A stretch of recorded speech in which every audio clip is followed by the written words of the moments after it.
Pray and then we'll get started. God, we're so grateful for tonight and for the beautiful day we had today, and we just pray that you would grant us your wisdom and your insight as we study the Word tonight. We thank you for bringing us here safely, and we pray that you help us to go home safely as well. But that this Word would resonate in us. We pray this in the name of Christ. Amen.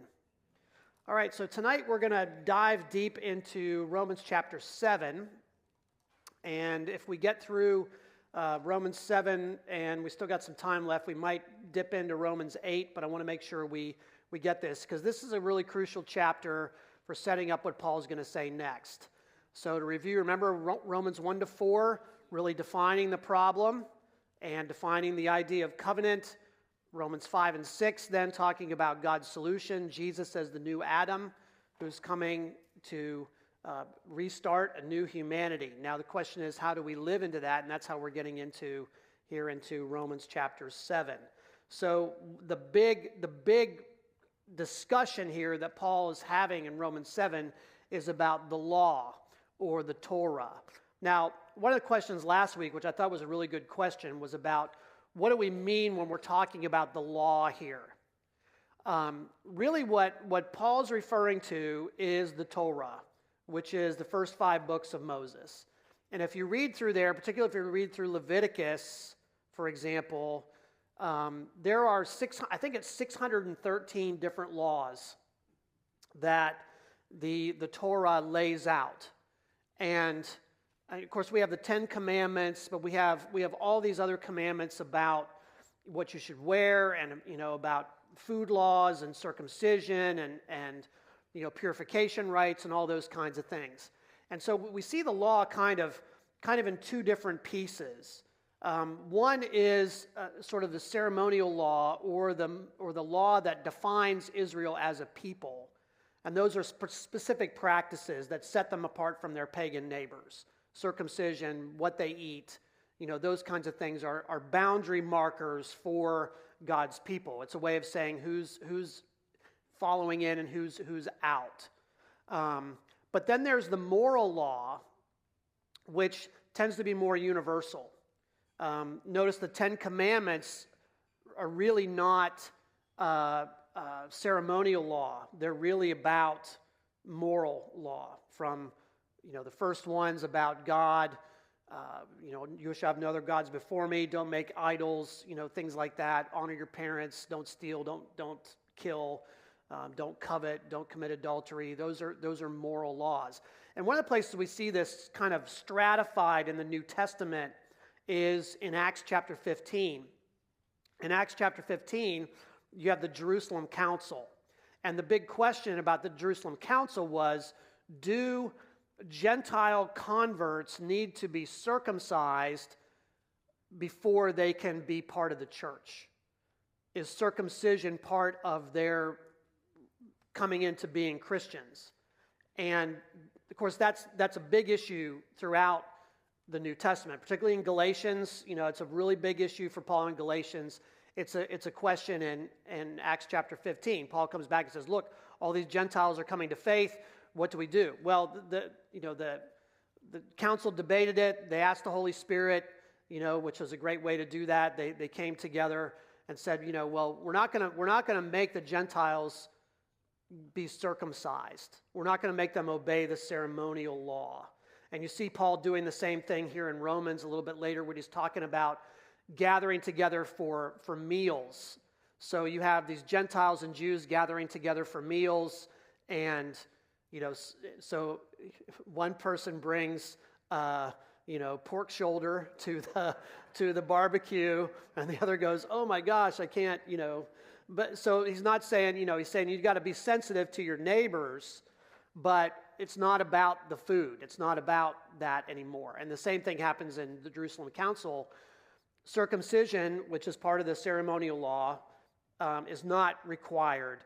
But at the end of that, you notice that they say, but we also send, when they send a letter to the Gentiles, they say, circumcision is not required, but we encourage you to abstain from sexual immorality and eating food that still has blood in it.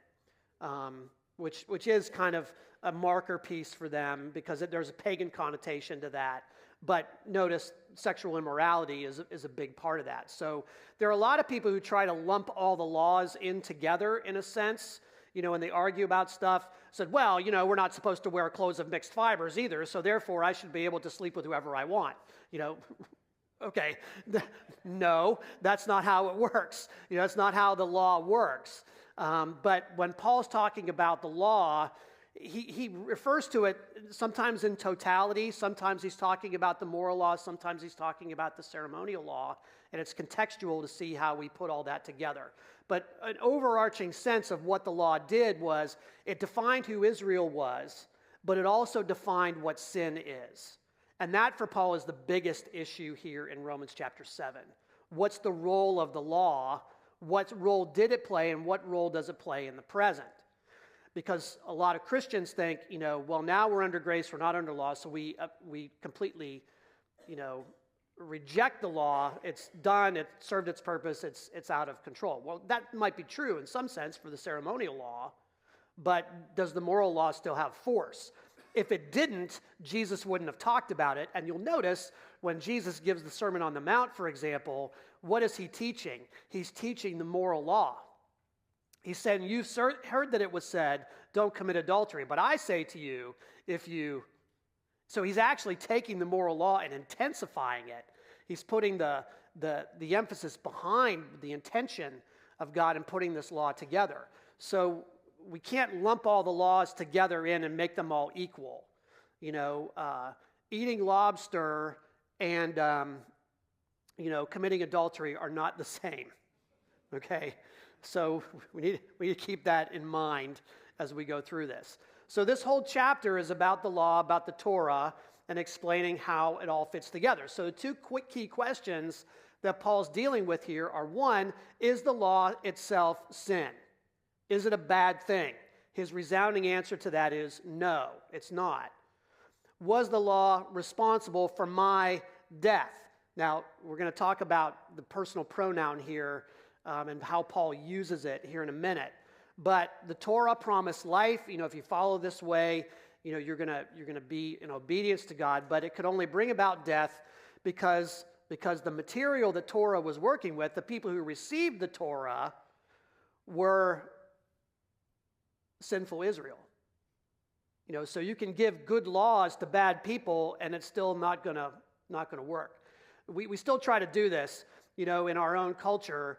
We're always trying to manufacture laws that are going to seal off all the loopholes to human sin. Well, we have an incredible capacity for finding our way around stuff. So it doesn't really matter what laws you pass until you see a change of heart. It has to be internal more than external. So Paul's saying that, it's not the law itself that's the problem. It's the material the law is working with and is given to that's the problem. And how then the law gets used against that fleshly tendency to turn people into slaves in effect. So let's look at chapter 7, and we're going to look at the first 6 verses here first. Paul says, "Do you not know, brothers and sisters, for I am speaking to those who know the law," he's talking to the Jews here for a moment, and those who have been learning the law through their fellow Jews, "that the law has authority over someone only as long as that person lives. For example, by law, a married woman is bound to her husband as long as he is alive, but if her husband dies, she is released from the law that binds her to him. So then, if she has sexual relations with another man while her husband is still alive, she is called an adulteress, but if her husband dies, she is released from the law and is not an adulteress if she marries another man. So, my brothers and sisters, you also died to the law through the body of Christ, so that you might belong to another, to him who was raised from the dead, in order that we might bear fruit for God. For when we were in the realm of the flesh, the sinful passions aroused by the law were at work in us, so that we bore fruit for death. But now, by dying to what once bound us, we have been released from the law, so that we serve in the new way of the Spirit and not in the old way of the written code." So, Paul's clarifying his understanding of what he's talking about there. And he seems to be addressing particularly these Jewish Christians now in the Roman churches. So his basic idea is, he's already talked about dying with Christ, and now he says if you've died with Christ, therefore you've been released from obligation to this law as the primary driver of your life. Like a married woman who's released from her legal obligations in marriage when her husband dies. You've died to the law. But, so this is the part we always miss. You've died to the law, so therefore it's not holding over. But that's released you to belong to another. And you belong now to God who raised Jesus from the dead in order that we might bear fruit for God. Remember last week we talked about the difference between becoming slaves of sin to slaves of righteousness. What does Paul call himself at the beginning of the letter? A slave of Jesus Christ. So we're exchanging. Now we're in a different partnership. Our partnership was with the law before. Now our partnership is with Christ through the Spirit. While you were living in the flesh, that old humanity, the law aroused sinful passions bearing fruit for death. So in our sinful nature, when we hear about the law, when we hear about things we're not supposed to do, what do we immediately think of? Must be pretty good if we're not allowed to do it. What do your kids do when you tell them not to do something? They automatically reach for it. Absolute evidence of original sin. Hands down, you see it everywhere. We all do that. We want what we cannot have. So it arouses the sinful passions in us, and that bears fruit for death. But Paul says, since we've been discharged from that law, we're not slaves to the law anymore, but we are living new life in the Spirit. So what is our motivation now? Our motivation is not trying to keep the law and failing. Our motivation is not trying to get rid of the law, but rather our motivation now, because of what Christ has done, we're now indwelt by the Spirit, and the Spirit now is animating us to be obedient to God in a way that the written code could not do for us. So it's not an external obedience being imposed, it's an internal obedience welling up from the Spirit being within us. Does that make sense? We've internalized. And in effect, this really kind of fulfills, in some ways, what Jeremiah is talking about, Jeremiah 31. When God says to Jeremiah, my law will no longer be written on tablets of stone, it'll be written on human hearts. And how is that going to be written on human hearts? Well, Paul's going to use the language of circumcision of the heart. He's going to talk about the indwelling Spirit, all those kinds of things. That's the kind of thing that is to be working in us now. So then, we go to verses 7 to 13. The question then, so what's the point of the law? Is the law evil? What shall we say then? Is the law sinful? Certainly not. Nevertheless, I would not have known what sin was had it not been for the law. For I would not have known what coveting really was if the law had not said, you shall not covet. But sin, seizing the opportunity afforded by the commandment, produced in me every kind of coveting. For apart from the law, sin was dead. Once I was alive apart from the law, but when the commandment came, sin sprang to life and I died. I found that the very commandment that was intended to bring life actually brought death. For sin, seizing the opportunity afforded by the commandment, deceived me, and through the commandment put me to death. So then the law is holy, and the commandment is holy, righteous, and good. Okay, that is a pretty dense paragraph there to try to unpack for what Paul's saying. So again, he's saying the law itself is not sin, but rather it defines what sin is. But sin, remember capital S, sin, that malevolent force uses the law to arouse a desire to sin. This is evident from the very beginning. Genesis 3, what does the snake say to Adam and Eve? Did God really say? Let's challenge this law a little bit. They have one rule, and they can't, because the snake says, let's question that. Should there even be one rule? Really? Maybe God's holding out on you. You're missing out on something. And that idea that we're missing out on something is largely a driver of sin. So when we hear we have a restriction, we want to automatically bump up against the restriction. So apart from the law, sin is dead, he says in verse 8. Okay, well, contrast that to what, what he says in chapter 5. If you dial back to chapter 5, verses 13 and 14, he says this: "To be sure, sin was in the world before the law was given, but sin is not charged against anyone's account where there is no law. Nevertheless, death reigned from the time of Adam to the time of Moses, even though those who did not sin by breaking a command as Adam did, who was a pattern of the one to come." So what's he saying here? If there's no sin if there are no rules. No harm, no foul, right? No. Basically what he's saying is that sin is sin even when it's committed in ignorance. If you get pulled over for violating a law that you didn't know was on the books, does the cop say, "Oh, that's okay, you didn't know"? No. Ignorance of the law is not a defense, right? You're responsible. But accountability then increases with knowledge. What makes me accountable is the more that I know, the more accountable I become to that law. So Paul's taking us back to Genesis 3 here and the sin of Adam. And so the key question for Romans 7 is, when Paul's using all these personal pronouns, who's he referring to? What's he referring to? This is a good question. So I love how N.T. Wright puts it. I borrowed this from him. He calls it the Pauline eye chart. What are we talking about here? Well, verses 7 to 13 are in the past tense. So verb tense is important here. So here's some options. Maybe Paul's talking about himself. It's strictly autobiographical.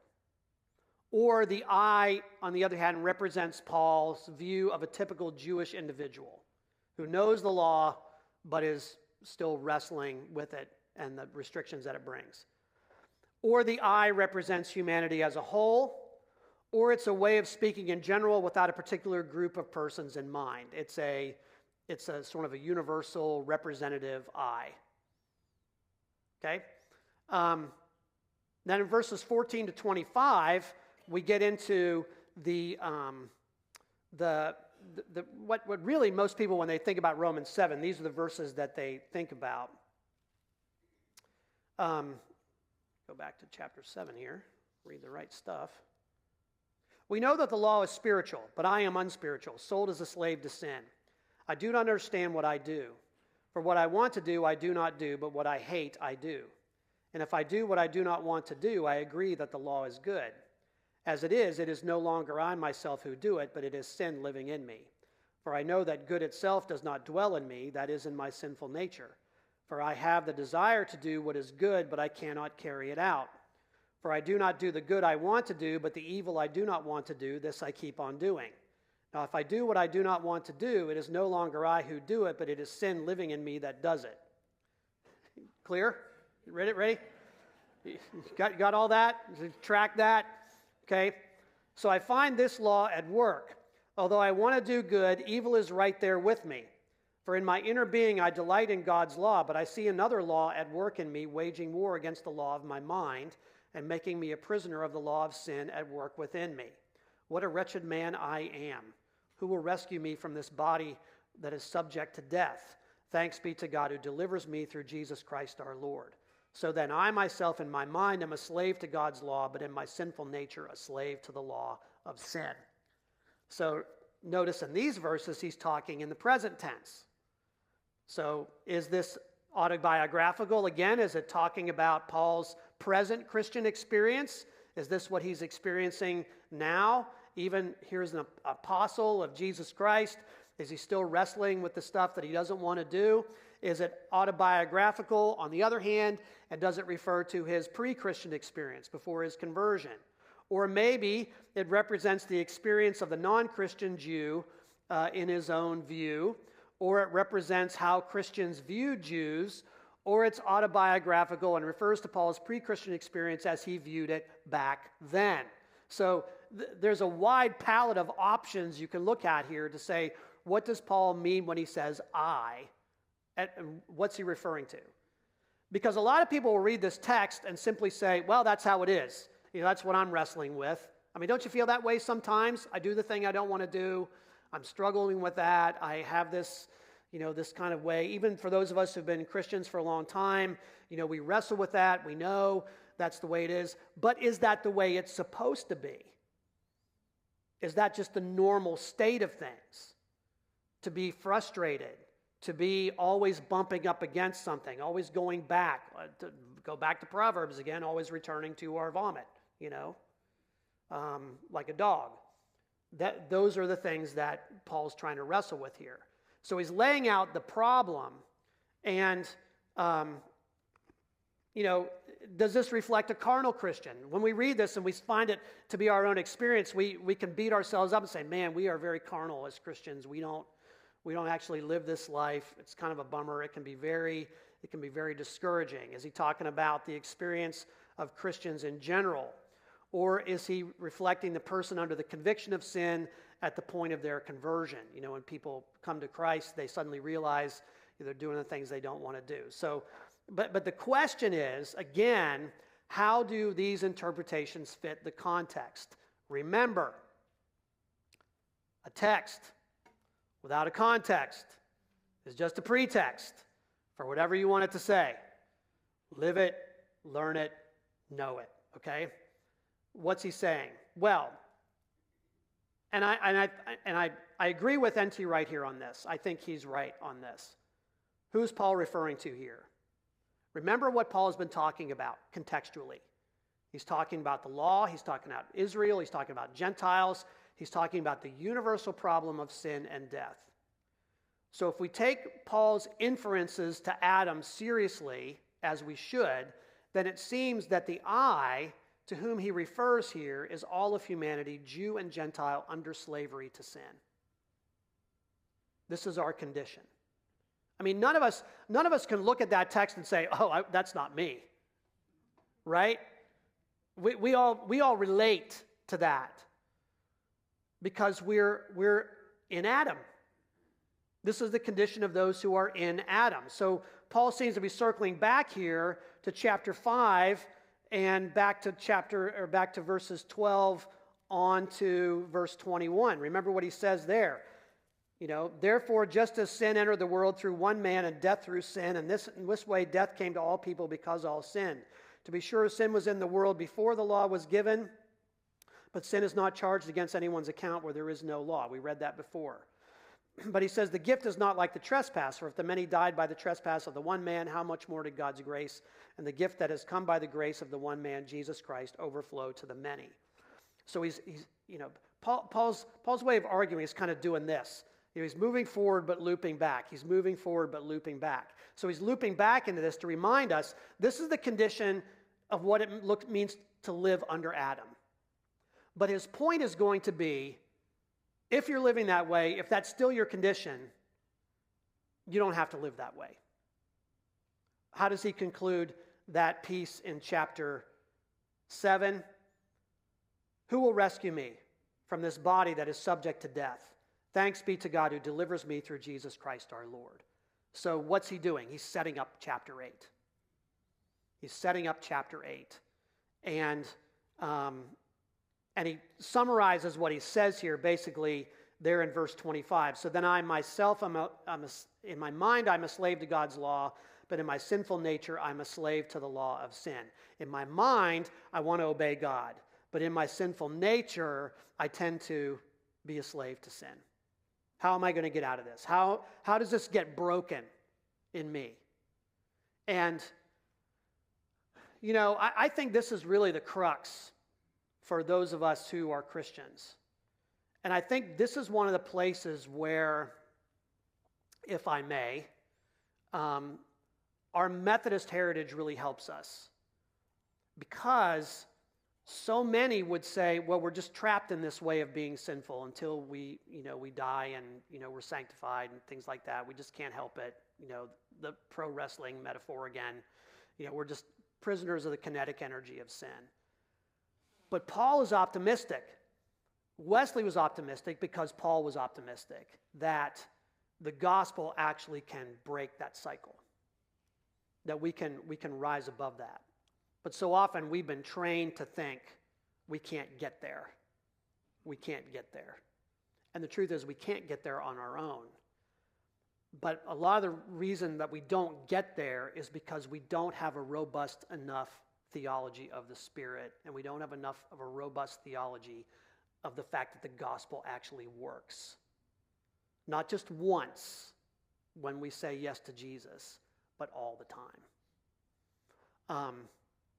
So if we read Romans 7 then through the lens of Adam, and we go back and we look at this, we can see how Paul's developing the argument in a much more specific way. So if you go back to verse 7, what shall we say then? Is the law sinful? Certainly not. Nevertheless, I would not have known what the law was had it not known what sin was had it not been for the law. For I would not have known what coveting really was if the law had not said, you shall not covet. So this is a specific reference to the 10th commandment.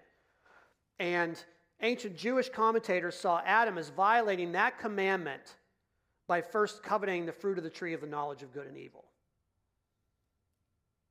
You know, Eve gets blamed for all of this. You know, she saw the fruit, it was pleasing to the eye, and you know, things like that, and she was tempted, and so she ate, but don't miss Genesis 3 when it says, and Adam was there with her. And what happens when God finally says, hey, who told you were naked? Where you been? And Adam says, you know, this woman you gave me. And what does she say? Well, the snake that you made, you know. So there's this blame that's going around. But coveting is the basic issue. And then we get to verse 8, where Paul's talking about, but sin, seizing the opportunity afforded by the commandment, produced in me every kind of coveting. For apart from the law, sin was dead. So he's referring here to a commandment, singular, not the whole law of Moses. Only Adam was ever under just one commandment, and it was about coveting. Verse 9, I was living once without or apart from the law. The only person who said to be living before or without any law was Adam. And then in verse 11, sin is personified. For sin, seizing the opportunity afforded by the commandment, deceived me, and through the commandment put me to death. Sin is personified as if it were the snake in the garden. So don't miss these references that Paul's dialing back to. He's always dialing us back to Genesis 3. My friend Dave, who's another pastor, we're in a band together. You know, we meet together every week. He has this technique he does sometimes in his preaching where he'll say, stop, rewind, Genesis 1, 2, 3. You know, like you hit a point and say, okay, stop, we got to rewind back and remember this piece. It's really critical. And that's what Paul's doing here. Okay, stop, rewind, let's go back to Genesis and remember what the situation is. That's what he's calling us back to. So Ben Witherington, who is one of the New Testament professors at Asbury, his commentary is really good on Romans. And he says that the law in the Pentateuch, the 5 books of Moses, the Torah, included more than the law given to Moses on Sinai, but it also includes the first command given to Adam and Eve. So Paul sees the coveting of fruit from the prohibited tree as a form of violation of the 10th commandment. And what the serpent does then is use the commandment to produce covetousness. Before the commandment, Adam was ignorant and had no reference point for sin. He and Eve are the only persons in history who could say that. They're completely innocent. They have no idea what sin is until the snake points out the problem. Here's the restriction. And at that point, sin sprang to life with the giving of God's commandment. The serpent, twisting the commandment, deceived Adam and led to death. So you see how the law works here. It's not the law itself that's the problem. It's how sin uses the law to produce in us evil desire. You with me? Got it? North, south, east, west? Okay. All right. So the law is good. Sin twisted it. The law of God is holy, just, and good. It wasn't the law that brought death, because had Adam followed the law, sin and death would not have reigned. Imagine if Adam and Eve had ignored the snake. You know, you're really not supposed to be talking. Just saying. You know, I mean, if a snake's talking to you, there's a problem, okay? You got a problem. You know, had Adam simply followed that, sin would not have reigned. But sin, as a la the serpent, used what is good in order to work death in us, enslaving us. And once I know what sin is, then, now I'm accountable. And when I'm accountable, I can be condemned. And when I'm condemned, I become a slave to the one who accuses me. In this case, I, being under Adam, am a slave to sin, and the wages of sin is death. So the law was intended to give life, but because of sin, all it could give was death. It could define what sin was, but it could not define the way out. Israel had the law, but it could not save them from slavery. It only further defined their chains. It's not God's doing. This is sin's doing. This is what it does.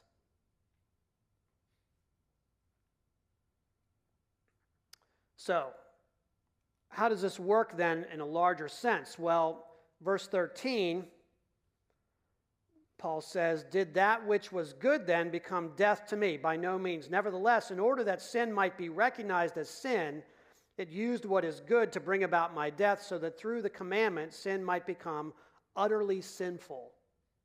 So what's that mean? Well, this is a similar statement to what he makes in chapter 5, verse 20. But the law came in with the result that the trespass multiplied, but where sin increased, grace abounded all the more. So God's way of dealing with this sin, how God's going to deal with the problem, is not to hold it at arm's length, not to limit its damage, or to restrict sin's operation. But rather, the law is given, and the law was not given in order that Israel would become a sin-free zone. I think God knows that horse had already left the barn. But rather, God gives the law to Israel so that sin could be gathered up into one place to be dealt with once and for all. That through this representative people, now having the law, now understanding what sin is, and not being able to deal with it, out of that people whom God had chosen for a specific purpose, a representative purpose, God is going to let sin rule until he gets to the point of doing something with it, and he's going to do it through Israel, and specifically through Israel's Messiah. The problem of the whole human race is focused on one people for God's purpose.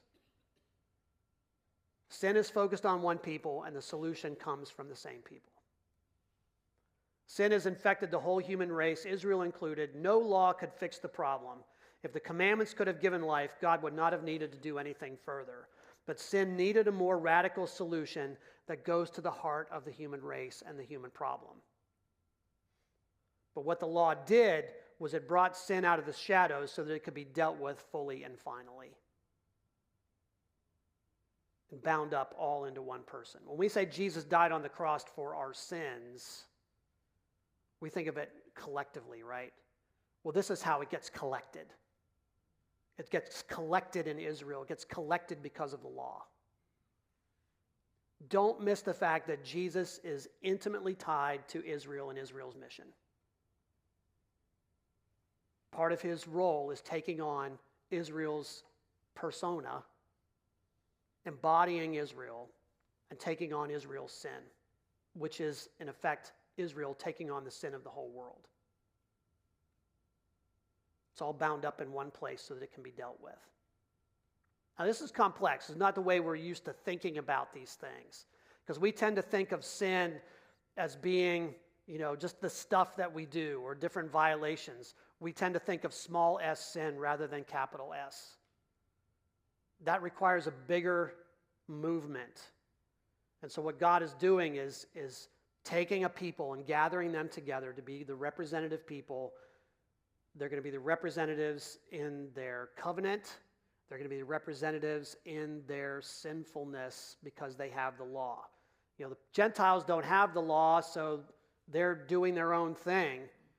And Paul, Romans 1 says, you know, they should know because it's evident everywhere, but here's the problem. Sin is infecting the whole human race, but it's been bound up in Israel so that it can be dealt with. And it's going to be dealt with by Israel's ultimate representative, who's the Messiah, who is also God, who is also the Christ.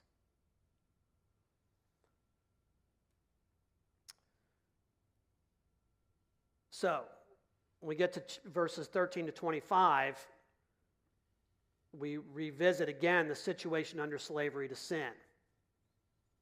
The law is spiritual, it comes from God, but I am of the flesh and I'm sold into slavery under sin. Both Jews and Gentiles, all of us, are on the Adam side of the equation. But the law does not enable Israel to get out of the problem, it only intensifies it. Those with the law and those without, Gentiles, pagans, both find themselves in the same boat. They're slaves to sin. So what Romans 7 is an expansion of chapter 2, verses 17 to 24, a reminder that the Jews are not better off than their Gentile counterparts just because they had the law. You know, well, we have the law, so therefore we're superior. What's Paul's point? Well, yeah, you have the law, so now you're more responsible, and you still failed. We still failed. That's what sin does. We're slaves to sin. So who's going to deliver us from this? How are we going to get out of this? How are we going to get out of this problem? What's the solution?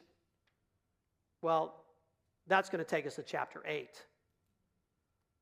And what's the effect of slavery then to sin in Adam's world? Well, when we live in Adam's world, we don't do what we want. We can obey the law, which is good, but we do the things we hate. We're slaves to sin. The law is good, so I can't blame it for my evil actions. So verse 17, read that again. Paul says, as it is no longer I myself who do it, but it is sin living in me. Well, that's not an abrogation of responsibility, it's a recognition of slavery. Sin's at work in me. I can will what is right, but I can't do it. Sin has me in its grip. So we are at war with ourselves in this condition. We know the law of God, but our flesh wars against it. Who will deliver us? Paul's answer, only Christ. Only Christ can deliver us from that slavery. We're slaves to the law, we're slaves to sin, and we need liberation. And how's that liberation going to come? Well, that's where chapter 8 is going to come in with the glorious solution to what we find ourselves in. So, some summary thoughts about this chapter. Humanity is enslaved to sin and death. The law defined sin, but it did not provide the means of salvation. As slaves to sin, we know what is right and good, but we struggle to do it because we have no power in ourselves to overcome sin. So the basic human problem is, how can I be set free from slavery to sin and death? And that's what Paul's going to answer here in Romans 8. Okay. Now, we got through this one a little shorter, so I want to make sure we have an opportunity for questions. And if you stare blankly at me again, we're going to move on to chapter 8. But certainly you must have some questions, because this is dense. This is pretty intense stuff. I'm not sure I completely get it, okay? It's really a complex argument, but it's a very important one for understanding what's next. Any questions? Yep, in the back.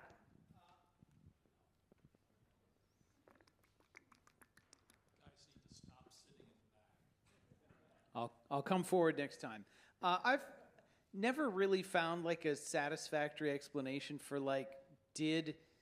before Christ, did anybody go to heaven then? If everybody is a sinner, and how did such a thing as salvation exist? I've heard different pastors say different things on it, but never really got like a clear understanding of what was the purpose of practicing Judaism at that point then. Yeah. We had this question in another forum last week. But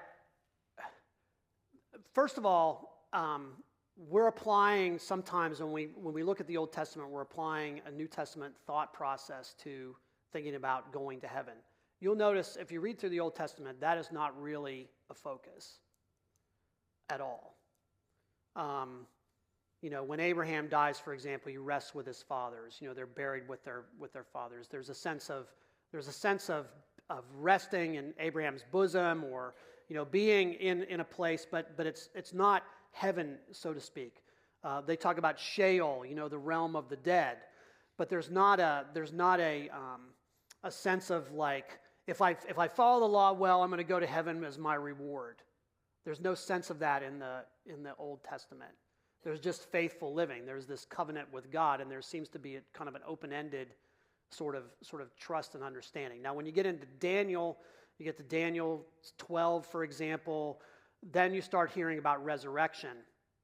But the idea of heaven being a permanent place of disembodied existence is not an Old Testament concept. I would argue it's not really a New Testament concept either.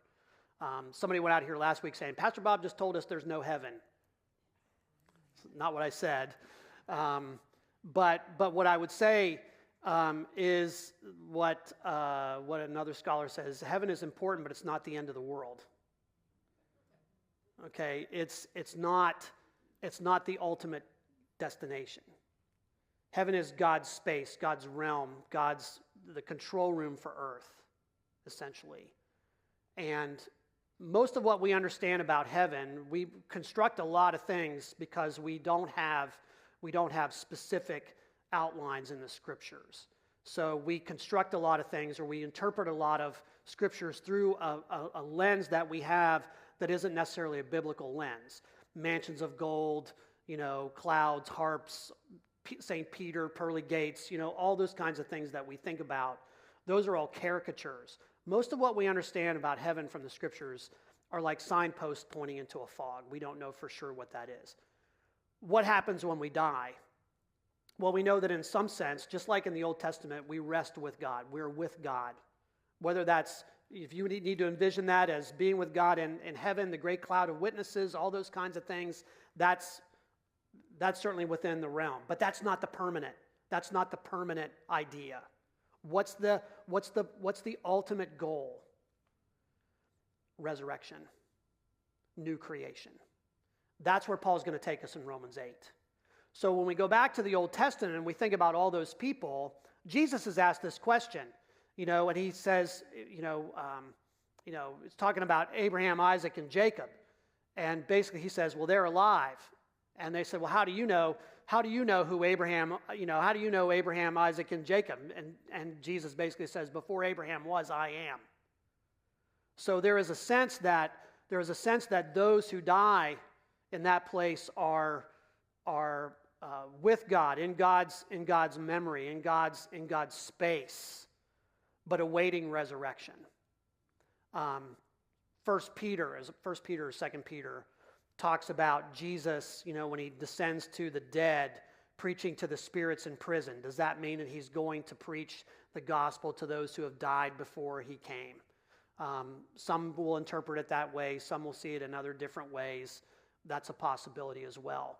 But I think what we have to really shift, and this has been one of my primary things to talk about over the course of 30 years of ministry, we're so focused on going to heaven when the scriptures are not really focused on that.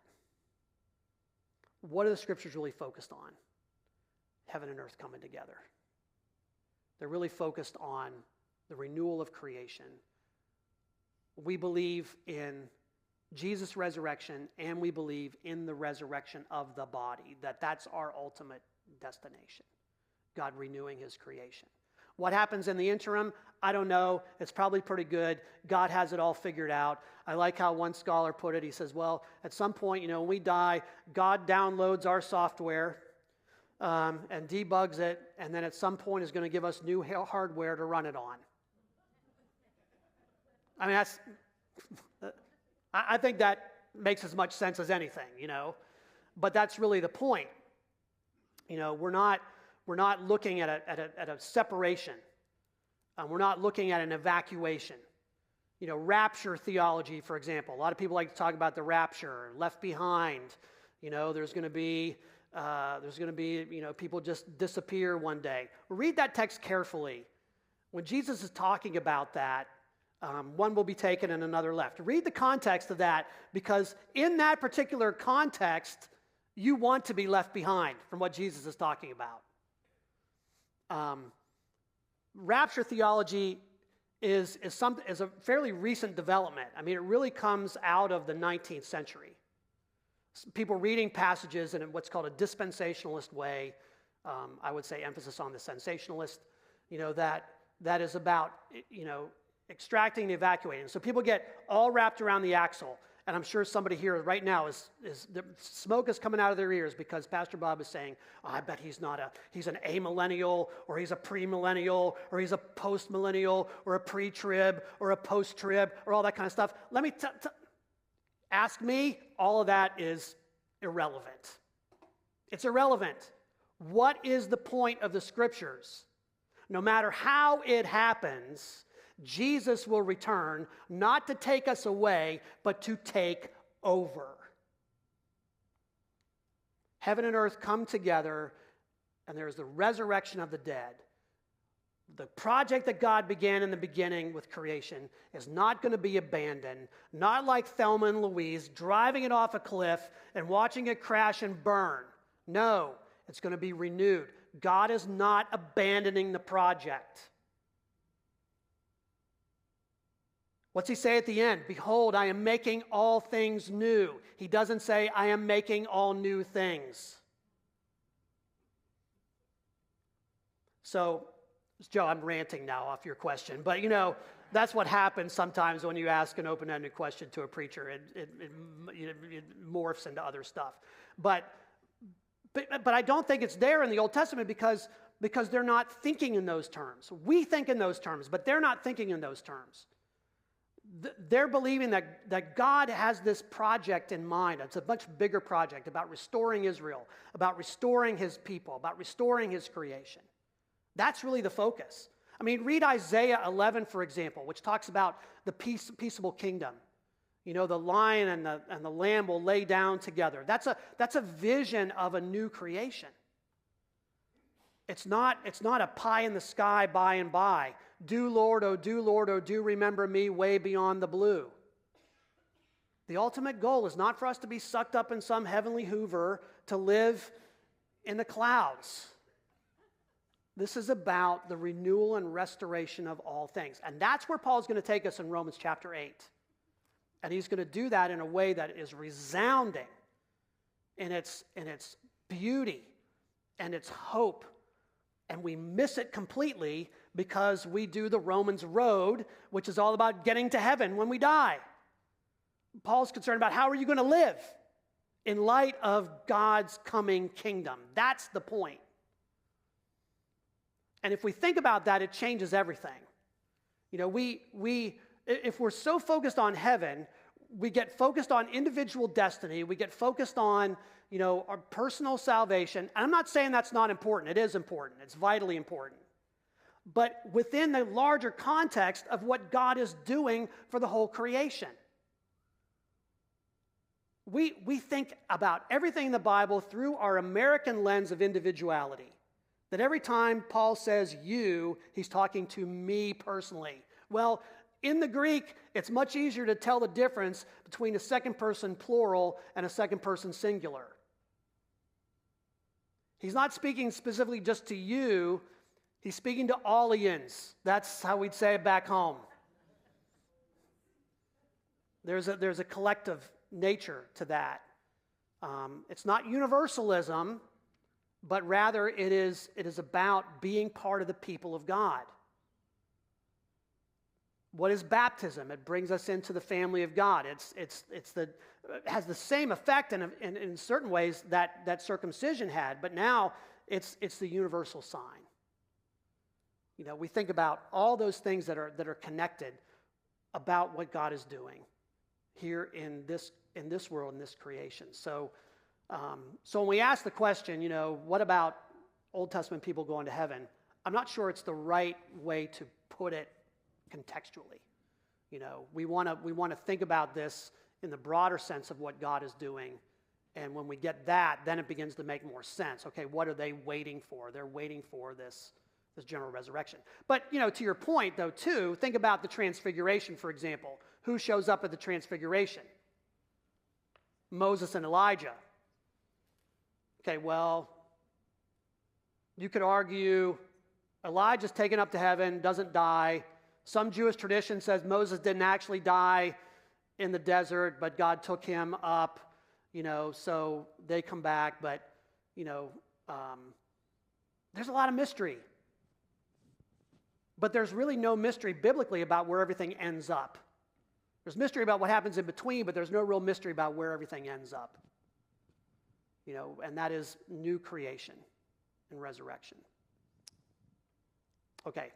Do you really want to ask more questions? Because this could really get out of hand in a hurry. Okay. No, you bring up a great point. I feel like we don't need to know. We just need to be on mission, right? Like that's the whole point. I feel like, especially Romans 7, 5 and 6. I mean, obviously 7 through the rest of chapter 7. I feel like, you know, Paul is really trying to explain.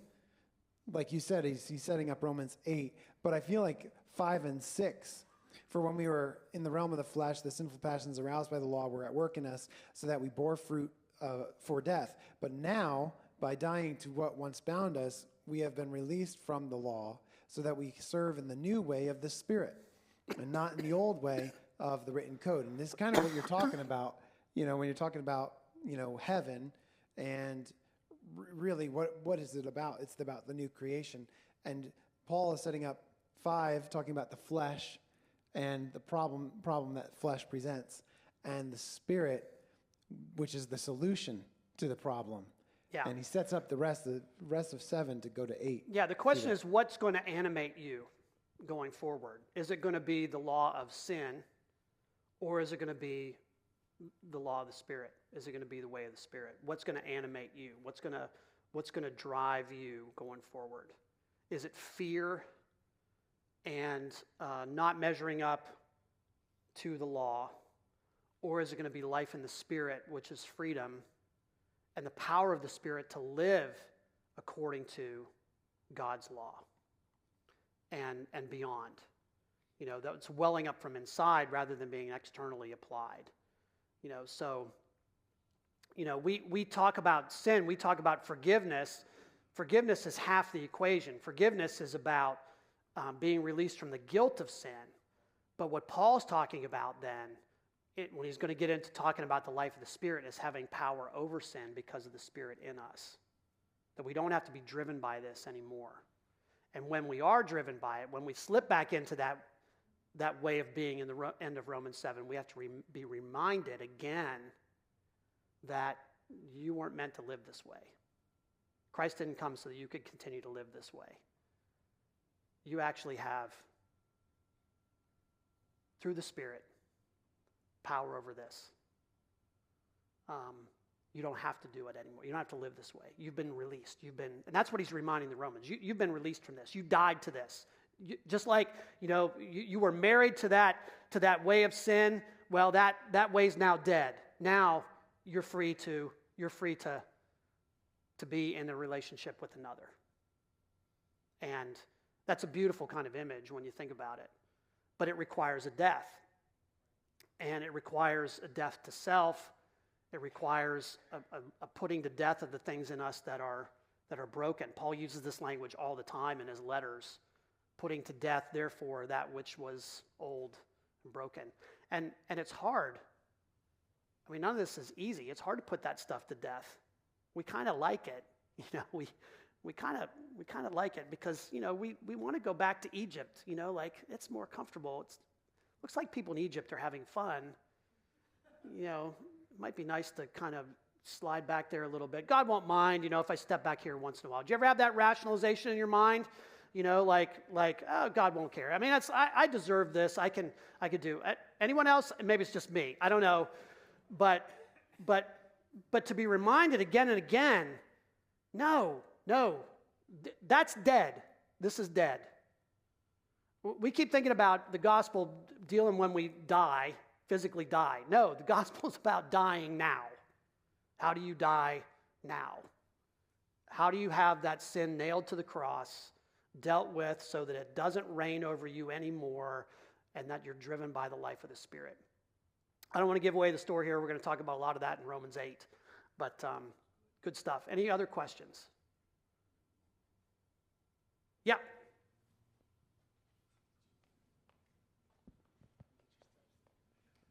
I think Debbie has a question over here.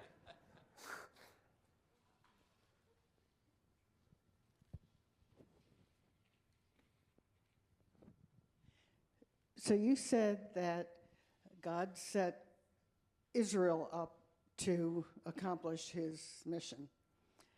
And here we are. Israel has rejected Jesus as the Christ. Where does that leave us? In Romans 9 to 11. Okay. Yeah. So you can see why Paul's going to address that later. So after he gets through Romans 8, 9 to 11 is going to address that very question. Yeah. So, yeah. And that session, by the way, we're in 2 weeks, 3 weeks. So we've got next week, the following week, we're going to be looking at Romans 8. We're going to take 2 weeks to look at Romans 8. Okay? And then the following week, which I think is November 13th, we're not going to have a class session that night. We're going to be packing Thanksgiving food boxes that night here. Jennifer and I will be on our way back from a trip to see our kids in Illinois, but I'm going to pre-record the session that night so you can watch it at home, and that'll be on Romans 9 to 11. So I'll pre-record that, then we'll come back and address that the last week that we meet together when we do 12 through 16, okay? Just to give you a heads up about where we're going with all that. Okay, Denny. So, seeing that we still have a few minutes, I'd like to ask you a follow-up question. Okay. To all of your rambling.